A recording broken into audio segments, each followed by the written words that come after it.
힘이 없으시네요. 우리 옆 사람과 인사하실까요? 예수 안에서 힘을 내세요.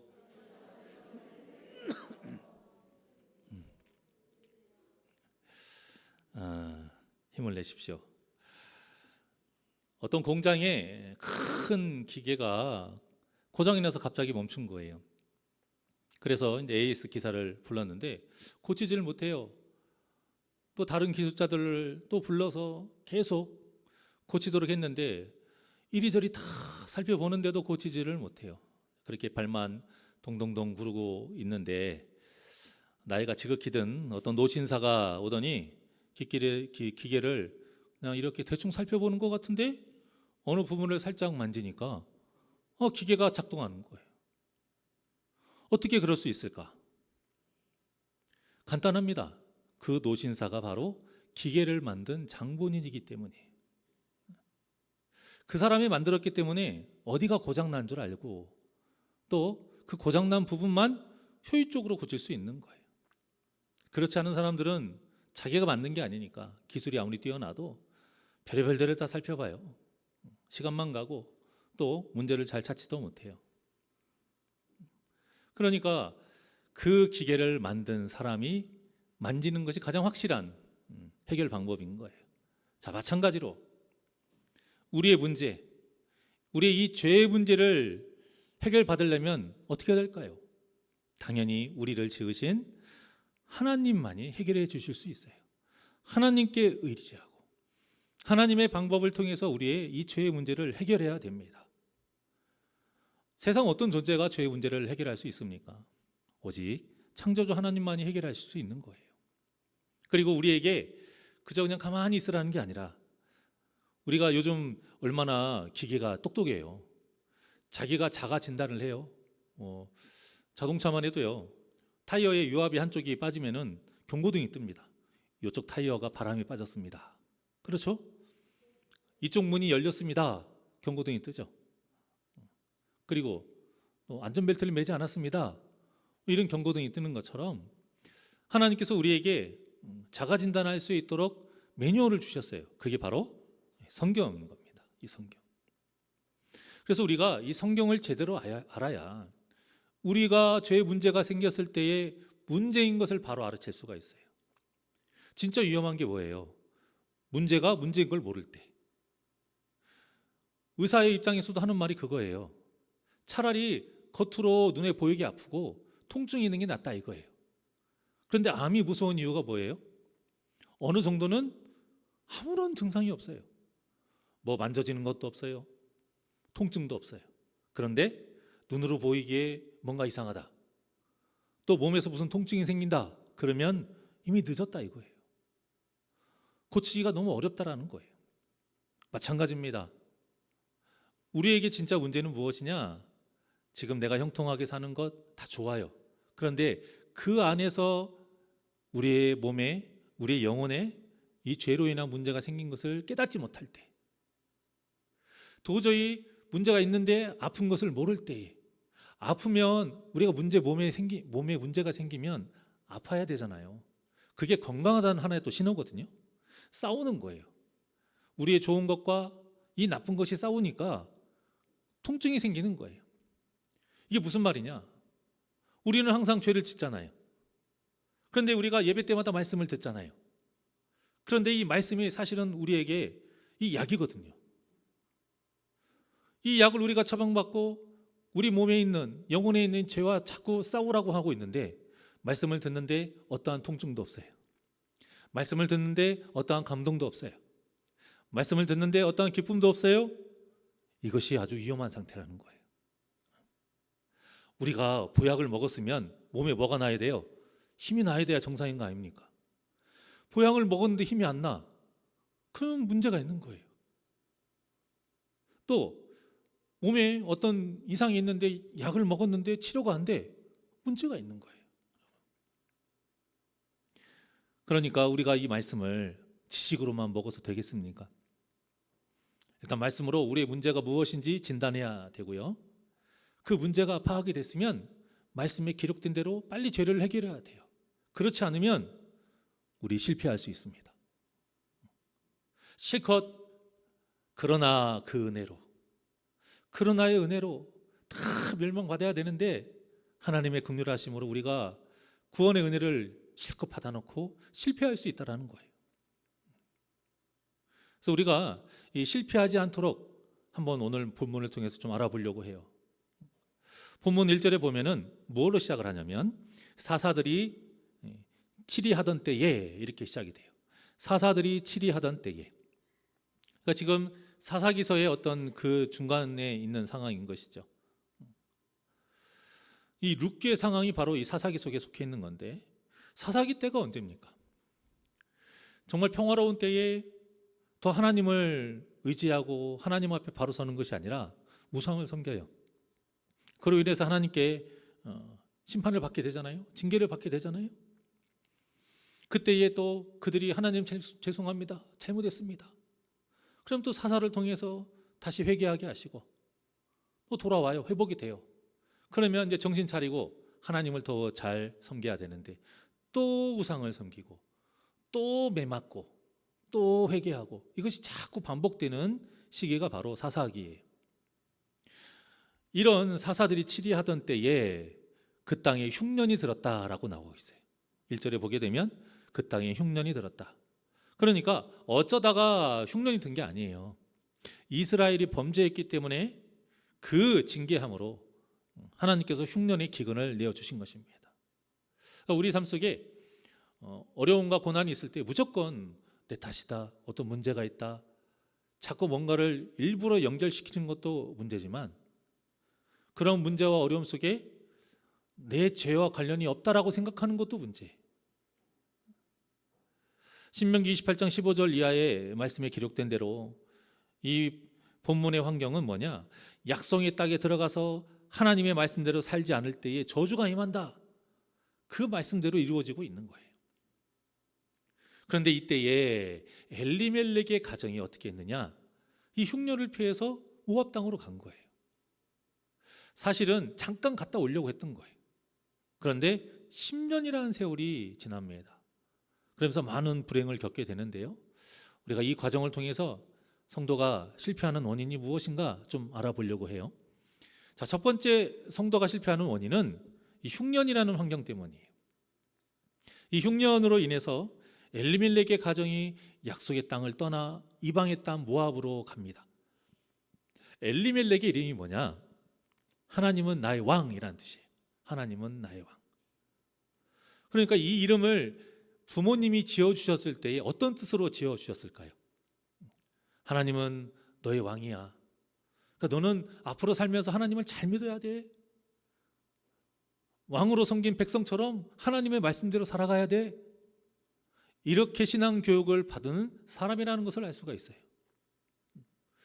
여러분들 다 이름도 뜻이 있잖아요. 제 이름이 대성이죠. 큰 대에 어떤 성일까요? 다성할성이라고 해요. 저 이룰성이라고 해요. 이룰성. 다 이룰성이래요. 근데 성할성이래요. 제가 지은 건 아니라서. 원래 이름만 해석이 되잖아요. 성은 따로니까. 그러니까 크게 무성하다, 그런 뜻인데 저는 은혜스럽게도 성까지 다 연결이 돼요. 수풀림이에요. 수풀이 크게 무성하다. 야, 별로 안 무성해요. 지금 머리도 빠지고. 무성하지는 않고 이룰성이 되는데 배가 이루어져요. 지방의 배가. 다 그런 뜻으로 한 거 아니에요.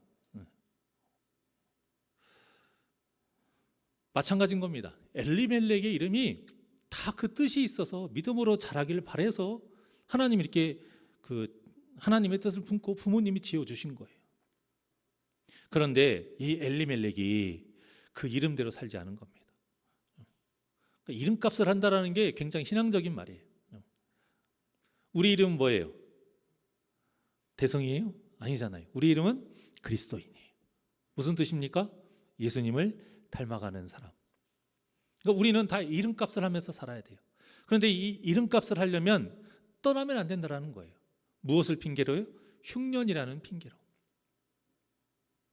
이 고난과 시련 때문에, 이 흉년 때문에요, 이 엘리멜렉이 신앙을 온전히 지키지를 못합니다. 참 하나님은 가끔 우리가 원하는 그 빵 대신 어떤 사탕이나 달콤한 이런 맛있는 음식 대신 돌덩이를 주실 때가 있어요. 그래서 어떤 사람들은 이것 때문에 하나님을 원망하기도 해요. 어떻게 하나님이 나한테 이럴 수 있느냐고 신앙의 길에서 벗어난 그런 안타까운 삶을 살기도 합니다. 하지만 성도라면, 진정한 하나님의 자녀라면 비록 이 고난과 아픔과 시련이 견디기 어렵고 힘들지만 우리가 그것을 믿음으로 이겨내야 돼요. 왜? 하나님은 선하신 분이니까. 하나님은 우리를 향한 그 모든 계획이 다 선하신 분이니까. 그만큼 우리를 사랑하시니까. 우리가 그 믿음으로 이겨내고 인내할 때에 그 돌덩어리가, 그 고난과 환난이 우리의 영적인 걸음에 대해서 우리의 믿음이 더욱더 견고하게 자라게 된다는 사실을 여러분 꼭 기억하시기를 바랍니다. 고난이 올 때마다 그래서 우리는 하나님께 더 가까이 나아가야 돼요. 그 고난을 핑계로 뛰쳐나가는 것이 아니라, 그 고난을 핑계로 세상을 의지하는 것이 아니라 그 고난 때문에 더 하나님을 의지하는 성도, 우리가 이런 믿음이 있어야 된다는 겁니다. 이런 믿음이 장성한 믿음의 분량에 이른 사람들이에요. 하지만 어린아이 신학에 우리가 머물러 있으면요, 평상시에는 믿음이 좋은 것 같지만 이 흉년의 때에 고난을 당하게 되면 예수 믿어도 별거 아니구나, 예수 믿으면 잘 될 줄 알았는데 이거 아무것도 아니네, 이렇게 쉽게 낙심하고 좌절하게 된다는 겁니다. 그래서 우리가 이 환경에 휘둘려서 믿음이 흔들리면 안 되는 거예요. 예수님이 요한복음 12장 23절에 인자의 영광을 얻을 때가 왔도다, 이런 말씀을 하신 적이 있거든요. 근데 이 말씀을 듣고 제자들이 잘못 이해를 했어요. 우리 주님이 영광을 받으시면 왕이 되시는구나. 그래서 제자들은 예수님이 왕이 된다라는 기쁨보다 어떤 기대를 가지고 있었냐면, 예수님이 왕이 될 때에 내가 그 우편에, 그 좌편에서 한 자락 해야지, 이런 기대감을 가지고 있었던 거예요. 그러니 이런 기대감이 있으니까 예수님이 왕이 안 되면 어떻게 되는 거예요? 그들의 기대가 무너지고 예수님을 따랐던 그 모든 일이 다 헛된 일이 되는 거예요, 여러분. 그런데 예수님은 인자의 영광은 곧 뭐예요? 십자가의 죽음이라는 뜻이었거든요. 그러니까 이해하지 못하고 도망간 거예요. 왕이 해야 되는데, 왕이 돼서 저 꼴보기 싫은 로마를 굴복시켜야 되는데, 정복해야 되는데, 그래서 우리가 그 로마를 식민지 삼아야 되는데, 그런데 예수님이 당시에 가장 참혹하고 고통스럽고 비참한 그 십자가에서 죽으셨어요. 그런데 그게 영광이래요. 그러니까 이해를 하지 못했던 거예요. 하지만 우리는 알잖아요. 십자가 없이는 영광도 없습니다. 여러분, 십자가 없이는 영광이 없어요. 십자가의 삶이 거기에서 죽으시지 않으셨으면 우리의 죄가 대속받을 수 없고요, 그 죽으심으로 인해서 부활하심이 없다면 여러분, 우리는 이 구원의 희망이 없는 거예요. 참을 필요도 없고요, 인내할 필요도 없는 거예요. 하지만 예수님께서 부활하셨기 때문에 우리는 참을 수 있는 것이고 인내해야 되는 겁니다. 이것이 주님께서 우리에게 보여주신 믿음의 삶이에요. 그래서 우리가 고난을 당해도 인내할 수 있는 것이고 믿음으로 이겨내야 하는 것입니다. 자, 전도서 7장 14절 한번 보실까요? 전도서 7장 14절 시작. 형통한 날에는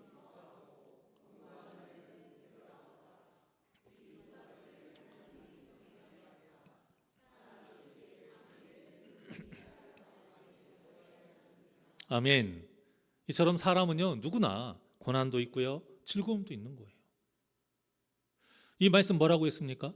이 두 가지를 하나님이 병행하게 하사, 띄워줘 보세요.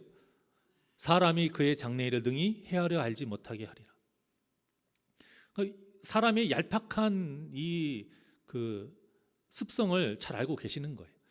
좋은 일이 있으면 또 기대하게 되고, 그래서 좋은 일이 생기면 진짜 하나님이 계시는구나. 그런데 나쁜 일이 생기면 하나님이 안 계시는가? 이런 생각 갖지 말라 이거예요. 그런 환경으로 결정짓지 말라는 것입니다. 오직 더 하나님을 더 알아가고 어떤 상황이든 하나님을 더 경외하고 하나님과 가까워지는 기회로 삼는 믿음을 가져라 이거예요. 그 믿음 있는 사람이 어떤 사람이냐? 말씀과 기도로 바로 서는 사람이에요. 말씀과 기도로 바로 서지 않는데 어떻게 하나님의 이 뜻을 알 수 있겠습니까? 결국 우리는 아무리 고난 당해도 하나님과 동행해야 돼요. 아무리 힘들어도 하나님 바짓가랑이에 붙잡고 가야 된다는 거예요. 혈루증에 걸린 여인이 그 무수한 사람들 인파를 다 해주고 나서 예수님의 그 옷단술, 우리 개역개정은 옷자락이라고 했는데 그 술을 붙잡은 것이 다른 이유가 아니에요. 그거 아니면 죽기 때문에 그런 거예요. 우리의 믿음이 그거야 된다라는 거예요. 혈루증 걸린 여인이 그렇게 비집고 돌아온 것은요, 들어온 것은 사람들에게 욕먹을 짓이고요, 당시에 사람들에게 침뱉음 당할 짓이고요, 쫓겨나갈 짓인 거예요. 그 모진 고난과 그 순환을 당할 걸 뻔히 알면서도 예수님을 붙잡는 이 믿음, 사람이 아무리 많아도 내가 비록 침뱉음 당해도 상관없다 이거예요. 왜? 내가 살아야 되니까. 근데 우리가 살 수 있는 방법은 주님밖에 없다는 거예요. 우리가 그 믿음으로 세상 사람들이 보지 못하는 그 예수님을 우리가 보니까 그 믿음으로 어떤 상황에서도 하나님의 선하신 뜻을 기대하면서 인내하고 승리하시는 우리 복된 성도님들 되시길 바랍니다. 성도가 실패하는 두 번째 원인은 무엇이냐? 모압으로 간 겁니다. 베들레헴에서 모압까지는 사실 그리 멀지 않아요. 그래서 오고 가는 게 그렇게 쉽지 않습니다. 그렇게 어려운 일은 아닙니다. 그래서 이들은 잠깐 그 흉년의 때에 잠깐 피했다가 다시 돌아오려고 했던 거예요. 이것은요, 세상 사람들이 봤을 때에 세상의 기준으로 보면 정말 지혜로운 생각이에요. 물도 안 나오고 곡식도 크지 않는데 거기서 비집고 가만히 있는 것이 여러분 잘하는 겁니까? 그 세상의 기준으로는 엘리멜렉처럼 사는 것이 맞는 거예요. 하지만 아무리 지혜로운 생각인 것 같아도요, 가장 큰 문제가 무엇이냐? 약속의 땅을 떠났다라는 거예요. 약속의 땅. 약속이 중요해요. 오늘 본문의 말씀에서도 뭐 있어요? 오전에 그러나 그 은혜를 입은 노아가요, 어떤 일이 당했느냐? 하나님께서 그와 무엇을 맺었다고 했어요? 언약을 맺었다고 했잖아요. 언약을. 우리는 그 언약 때문에 사는 거예요, 여러분.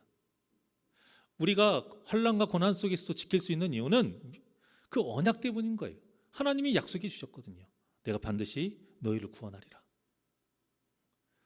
그 언약을 믿는 믿음인 거예요, 여러분. 다른 게 아니라 내가 나중에 부자가 되고 내가 나중에 일이 잘 돼서 사업이 번창하고 내 자녀가 잘 되는 어떤 그런 기대감이 아니고요, 그런 기대감으로 우리가 믿음 생활하는 게 아니라 이미 우리에게 주신 하나님의 언약의 말씀을 붙잡는 믿음으로 우리가 생활하는 거예요. 그래서 중요한 것은 무엇이냐? 하나님께서 그 언약을 하시고 언약의 땅으로 이스라엘을 택하신 거예요. 그러면 아무리 그 이스라엘 땅이 흉년에 찌들었다 해도 그 땅을 떠나면 돼요, 안 돼요? 안 된다라는 거예요, 여러분. 이처럼 성도란 하나님의 약속을 믿고 사는 사람들이에요. 그런데 하나님께서 하신 약속을 믿지 않고 이 엘리멜렉이 세상의 지혜를 따라간 거예요. 그러니 실패할 수밖에 없죠. 베들레헴의 뜻은 빵집이라는 뜻이에요. 빵집. 즉 생명의 양식. 하나님께서 약속하신 땅이라는 거예요. 은혜의 장소요, 하나님이 복 주시는 땅이라는 거예요. 그런데 이 땅을 포기하고 모압으로 갔어요. 즉 세상으로 다시 돌아갔다라는 거예요. 그러니 배는 채워줄 수 있어도 무엇이 기갈이에요? 영적인 기갈을 맞게 되는 거예요. 히브리서가 바로 이래서 생겨난 겁니다. 실컷 예수님을 믿었는데 이 세상의 힘든 것 때문에, 박해 때문에 편하게 살려고 다시 유대기로 돌아가요. 그래서 히브리서 기자가 너희 그렇게 하면 그게 죽는 길이야. 너희들은 하나님이 언약하신 그 땅을 지켜야 돼. 교회에 나와라. 믿음을 지켜라. 다시 돌아가지 말아라. 배교하지 말아라. 그 뜻에서 쓴 성경이 바로 히브리서인 거예요. 모압이 어떤 나라입니까? 롯, 아브라함의 조카 롯하고 그 딸이 소돔과 고모라가 멸망한 후에 그 근친상간에서 낳은 그 아들의 후손이에요. 이들은 시작부터 하나님의 뜻과 어긋났어요. 그런데 그 후의 삶도 하나님과 대적하는 길을 걸어갑니다. 그래서 모압 자손은 이스라엘을 적대하게 되고요. 사실 친척 관계인데요. 한 혈통인데 적대하게 돼요. 또 그들의 길을 방해합니다. 그로 인해서 하나님은 신명기 23장 3절을 통해서요, 모압 사람은 영원히 여호와의 총회에 들어오지 못하리라. 분명히 못 박아 버리신 거예요. 절대 한 가족이 될 수 없다라는 거예요. 구원받을 수 없다라는 거예요. 모압 땅은 이스라엘 땅보다 먹을 것이 풍부해요. 살기 참 좋아요. 하지만 타락한 땅이라는 거예요. 영혼이 죽어가는 땅이라는 거예요. 우상이 팽배해서요, 쾌락으로 더럽혀진 땅이었어요. 그러니 하나님과 동행한 자라면 당연히 그곳에 가면 안 되는 거예요. 그런데도 엘리멜렉은 더 잘 살기 위해서 모압으로 간 거예요. 하지만 그 결과가 어떻게 됐습니까? 엘리멜렉과 두 아들이 죽음을 당합니다. 아픔만 남은 거예요. 오죽하면 나오미가 저 나오미 아니야. 나중에 베들레헴에 갔을 때요. 그때 나오미가 뭐라고 했냐면, 나를 나오미라고 하지 말아라. 말하라고 해라. 나오미가 기쁨이라는 뜻인데, 나 기쁘지 않다. 말하다. 난 쓰다. 고통이다 이거예요. 내 삶이 힘들다 그거예요. 너무 안타까운 사실은 이 간단한 이치를 우리가 너무 쉽게 놓치고 사는 때가 많이 있다라는 겁니다. 짐승은 산에서 살아야 되고 물고기는 물에서 살아야 되는 것을 우리는 당연하게 생각해요. 그런데 하나님의 은혜로 살아야 하는 성도가 세상에서 살고 있으니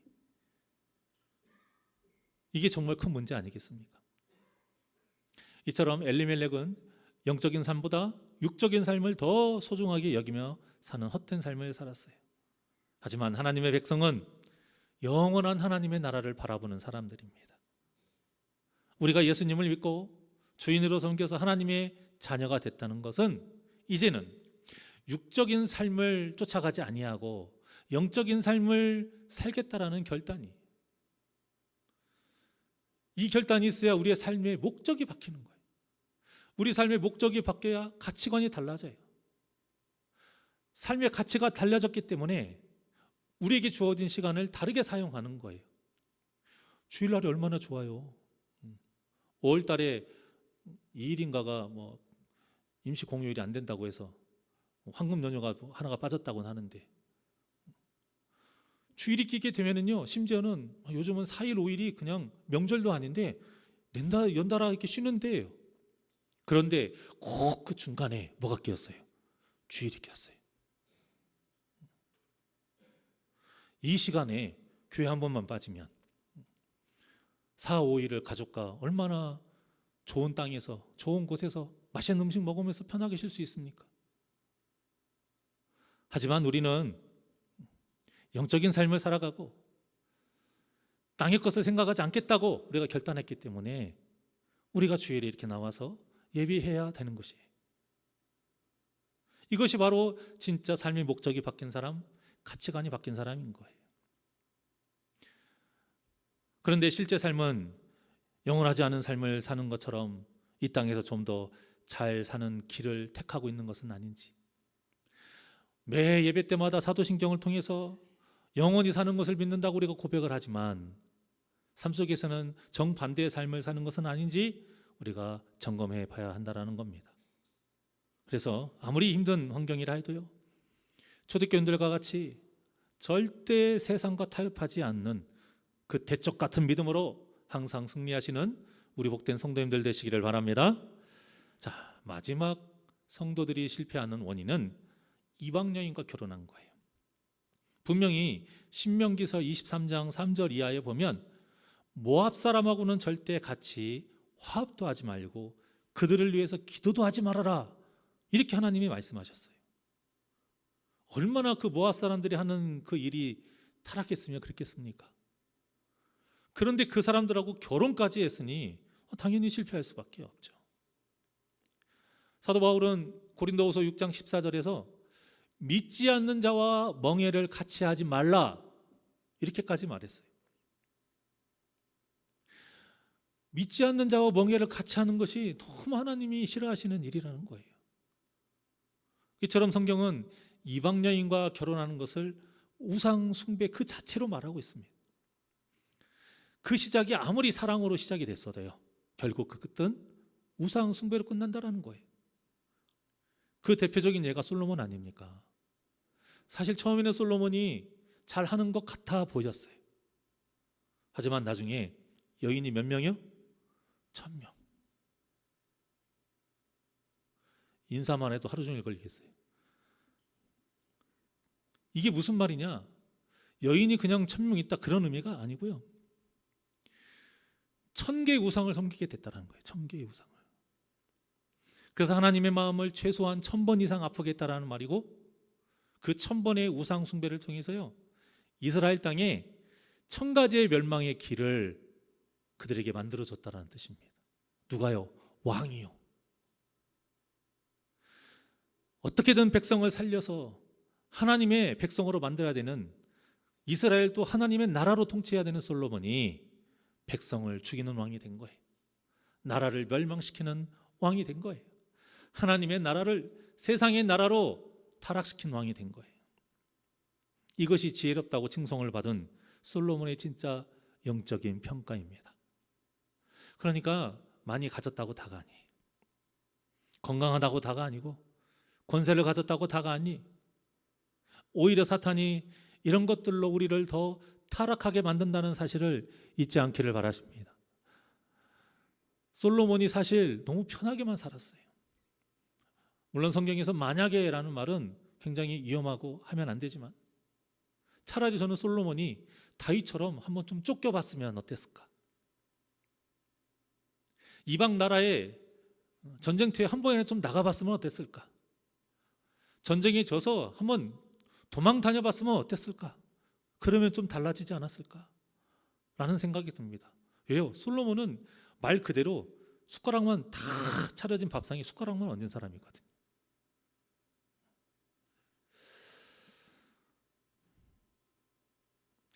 사탄은 오히려 이런 것들로 우리를 더 타락하게 만듭니다. 이것이 더 그에게 더 좋은 무기가 되는 거예요. 그래서 성도는 가진 만큼 더 하나님께 바로 서야 실패하지 않아요. 성도는 큰 권세를 가진 만큼 더 하나님께 바로 서야 실패하지 않아요. 성도는 건강한 만큼 더 하나님께 충성해야 실패하지 않아요. 만약 그러지 못하고 믿음으로 바로 서지 못해서 세상을 짝하고 살아가게 되면요, 여러분들이 가진 그 좋은 모든 것들이 하나님을 대항하는 무기가 됩니다. 그런데 어떻게 되겠습니까? 더 가진 만큼 하나님을 더 막 찌르게 되는 것이고, 큰 권세만큼 하나님을 더 아프게 하는 것이고, 더 건강한 만큼 하나님을 더 대적하는 거예요. 오늘날 문제 있는 교회 한번 보세요. 오늘날 문제 있는 성도들의 모습을 보십시오. 다 이런 모습입니다. 그러니까 우리 새날교회와 성도님들이 이런 실패를 당하지 않으려면 솔로몬의 삶을 이 반면교사로 삼고, 이 엘리멜렉의 삶을 반면교사로 삼아서 어떤 식으로는 세상과 짝하지 않는, 우상 숭배를 하지 않는 삶을 살아야 되는 것입니다. 그럼에도 하나님이 얼마나 멋지신 분인지, 이렇게 우상 숭배의 삶을 살았으면 진멸하시고 심판하실 법도 안 돼요.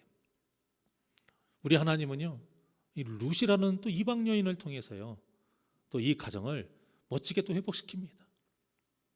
이 실패한 믿음의 가정에 한 줄기 승리의 빛을 비추게 하시는 거예요. 그것도 상상 못하는 너무 멋진 방법으로 역전시키는 역사를 이루어 주세요. 그 역사로 인해서 누가 태어납니까? 다윗이 태어나요. 또 그 역사의 계보가 쭉쭉쭉쭉 이어져서 예수 그리스도가 또 이 땅에 태어나는 그 구원의 역사가 일어나게 된 겁니다. 물론 엘리멜렉의 선택은 분명히 잘못됐어요. 하나님을 향한 그 죄의 길을 걸어갔어요. 하지만 그럼에도 우리 사랑의 하나님은 그런 엘리멜렉의 가정에 긍휼을 베푸시고 다시 기회를 주신 것입니다. 이 사랑과 긍휼은요, 지금 우리가 계속 받고 있는 은혜입니다. 우리가 잘해서가 아니라 이 사랑과 그 긍휼함으로 우리가 살아가고 있는 거예요.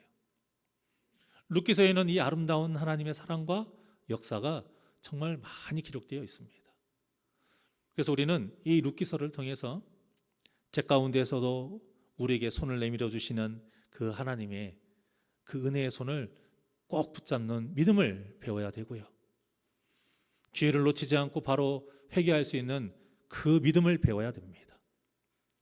사랑하는 여러분, 우리는 말씀을 통해서 믿음의 선택을 하며 죄를 짓지 않고 평생 동안 믿음의 선한 싸움에서 승리를 해야 됩니다. 하지만 우리는 연약하게 때로는 잘못된 선택을 할 때가 분명히 있어요. 중요한 것은 그때에 우리를 사랑하시고 우리 곁에서 기회를 주시는 그 하나님을 항상 기억하셔서 바로 철저하게 회개하고 말씀과 기도로 다시 믿음의 선택을 해야 되는 것입니다. 절대 그때 늦지 않습니다. 여러분, 우리에게 늦는 때는 없어요.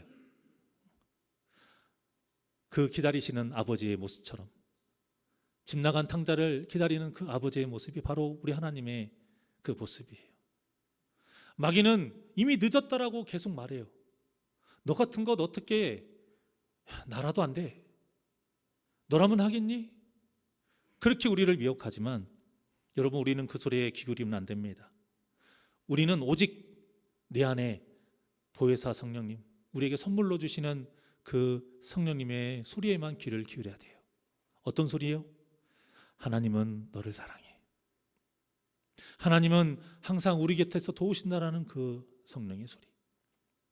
하나님은 지금도 우리가 진실되게 회개하기를 바라고 계신다라는 그 성령님의 소리. 이 성령님의 소리에 여러분 응답하여 믿음으로 승리하는 복된 저와 여러분이 되시기를 주님의 이름으로 축원합니다. 이 성령의 소리가 말씀에 있어요. 이 성령의 소리 기도할 때 들을 수 있습니다. 그러니 늘 말씀과 기도로 바로 서셔서 주님 다시 오시는 그날까지 하나님과 동행함으로 승리하시는 복된 저와 여러분이 되시기를 주님의 이름으로 간절히 축원합니다. 우리 원하고 바라고 기도합니다. 찬양 드리겠습니다.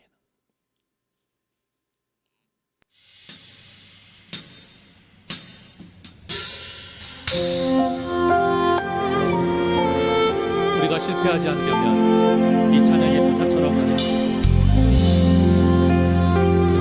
이 세상을 살아가는 동안에, 이 세상을 살아가는 동안에 나의 힘을 의지할 수 없으니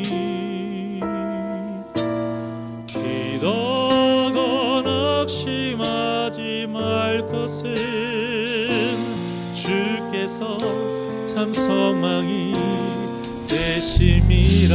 아멘. 믿으시죠? 이 세상을 살아가는 동안에 나의 힘을 의지할 수 없으니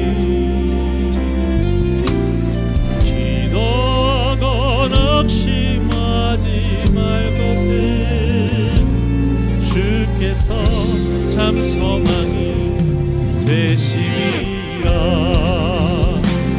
하나님의 꿈이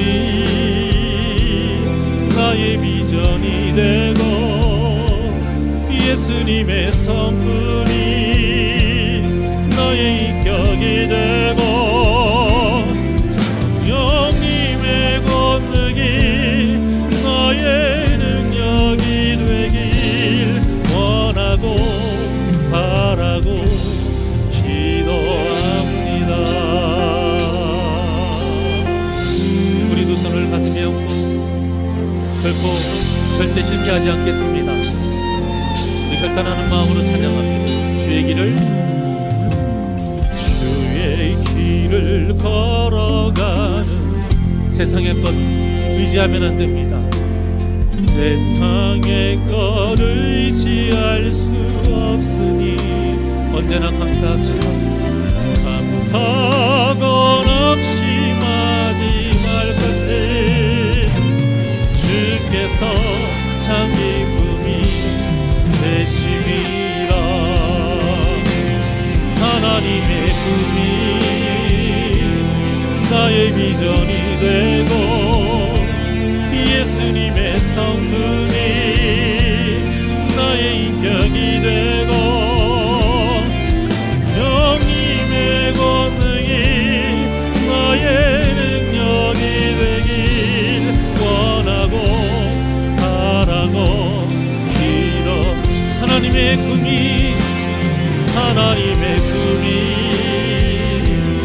나의 비전이 되고 예수님의 성품이 나의 인격이 되고 성령님의 권능이 나의 능력이 되길 원하고 바라고. 우리 두 손 높이 들고 고백합니다. 하나님의 꿈이 나의 비전이 되고 예수님의 성품이 나의 인격이 되고 성령님의 권능이 나의 능력이 되길 원하고 바라고 기도합니다. 하나님의 꿈이 나의 비전이 되고 나의 비전이 돼 예수님의 성품 나의 인격이 되고 나의 인격이 되고 성령님의 권능이 나의 능력이 되길 원하고 바라고 기도합니다.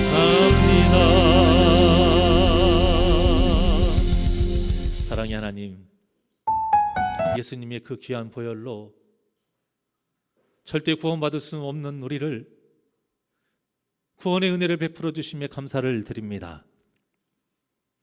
이 큰 은혜를 받은 자가 어려운 환경 때문에 하나님을 떠나서야 되겠습니까?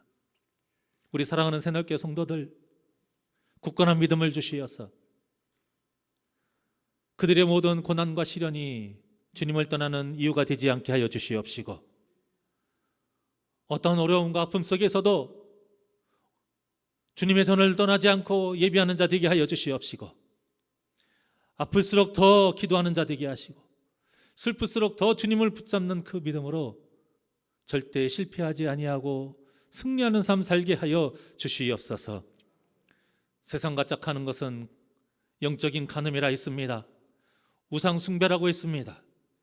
아버지여, 세상과 절대 타협하지 아니하고 오직 하나님의 뜻대로 사랑하는 자들, 세상의 소리에 귀 기울이지 아니하고 주님이 우리에게 선물로 보내주신 성령님의 음성에 귀 기울이는 성령 충만한 자들 되게 하여 주시옵소서.